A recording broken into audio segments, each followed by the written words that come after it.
Top quality और consistent performance के लिए सिर्फ सिल्वर पंप नाम याद रखना। ಈಗ ದೇಶ ವಿದೇಶದಲ್ಲಿ ಏನಾಗ್ತಾ ಇದೆ ನೋಡೋಣ ನೇಷನ್ ಟಾಪ್ 9 ನಲ್ಲಿ. ಬಿಎಸ್ಎಫ್ ಪಂಜಾಬ್ ಪೊಲೀಸರ ಕಾರ್ಯಾಚರಣೆಯಲ್ಲಿ ಪಾಕಿಸ್ತಾನದ ಅನಾಮಧೇಯ ಡ್ರೋನ್ ಅನ್ನು ಸೀಸ್ ಮಾಡಲಾಗಿದೆ.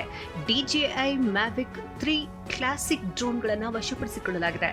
ನಿನ್ನೆ ಮಧ್ಯಾಹ್ನ ಸುಮಾರು 3:30 ವೇಳೆಗೆ ಪಾಕಿಸ್ತಾನ ಡ್ರೋನ್ನ ವಶಪಡಿಸಿಕೊಳ್ಳಲಾಗಿದೆ. ಇಷ್ಟು ದಿನ ಕೊರಿಯಾ ಚಳಿಯಿಂದ ಕಂಗೆಟ್ಟಿದಂತಹ ರಾಷ್ಟ್ರ ರಾಜಧಾನಿ ದೆಹಲಿಯಲ್ಲಿ ಧೂಳಿನ ಮಾರುತವೇ ಇದ್ದಿದೆ. ದೆಹಲಿಯಲ್ಲಿ ಗುಣಮಟ್ಟದ ವಾಯು ಮಲಿನಗೊಂಡಿದೆ. ನೀರಿನ ಗುಣಮಟ್ಟ ಹಾಳಾಗಲು ಬಿಜೆಪಿಯೇ ಕಾರಣ ಅಂತ ಕಾಂಗ್ರೆಸ್ ವಾಗ್ದಾಳಿ ನಡೆಸಿದೆ.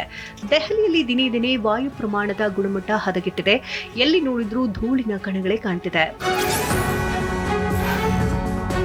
ನಿವೃತ್ತ ಸೈನಿಕರನ್ನ ಬರ್ಬರವಾಗಿ ಕೊಂದು ಆತನ ಮೃತದೇಹವನ್ನು 6 ತುಂಡುಗಳಾಗಿ ಆತನ ಪತ್ನಿಯೇ ಕತ್ತರಿಸಿದ್ದಾಳೆ. ಉತ್ತರ ಪ್ರದೇಶದ ಪೊಲೀಸರು ಬೇರೆ ಬೇರೆ ಕಡೆ ಬಿದ್ದಿದ್ದ ಮೃತ ವ್ಯಕ್ತಿಯ ಅಂಗಾಂಗಗಳನ್ನು ವಶಕ್ಕೆ ಪಡೆದುಕೊಂಡರು.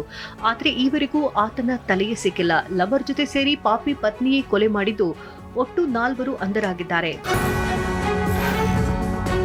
ದೆಹಲಿಯ ಮುಂಡ್ಕಾ ಪ್ರದೇಶದಲ್ಲಿ ಭಾರೀ ಬೆಂಕಿ ಅವಘಡ ಸಂಭವಿಸಿದೆ. ರಾಸಾಯನಿಕ ಗೋದಾಮಿನಲ್ಲಿ ದೊಡ್ಡ ಪ್ರಮಾಣದಲ್ಲಿ ಬೆಂಕಿ ಕಾಣಿಸಿಕೊಂಡಿದೆ. ಗೋಡೌನ್ನಲ್ಲಿದ್ದಂಥ ಅಪಾರ ಪ್ರಮಾಣದ ವಸ್ತುಗಳು ಸುಟ್ಟು ಕರಕಲಾಗಿದೆ.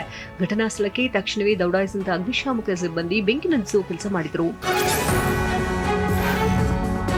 ಪಾಕಿಸ್ತಾನದ ಮೇಲೆ ದಾಳಿಯಲ್ಲಿ ಭಾರತದ ಬ್ರಹ್ಮಾಸ್ತ್ರ ಬ್ರಹ್ಮೋಸ್ ಪರಾಕ್ರಮ ಮೆರೆದಿದೆ. ಹೀಗಾಗಿ ಇದೀಗ ವಿಶ್ವದ ಹಲವು ದೇಶಗಳಿಂದ ಬ್ರಹ್ಮೋಸ್ಗೆ ಭಾರಿ ಡಿಮ್ಯಾಂಡ್ ಹೆಚ್ಚಾಗಿದೆ. ಫಿಲಿಪೈನ್ಸ್, ಇಂಡೋನೇಷ್ಯಾ, ವಿಯೆಟ್ನಾಂ, ಮಲೇಷ್ಯಾ ದೇಶಗಳು ಬ್ರಹ್ಮೋಸ್ ಖರೀದಿಗೆ ಮುಂದಾಗಿವೆಯಂತೆ.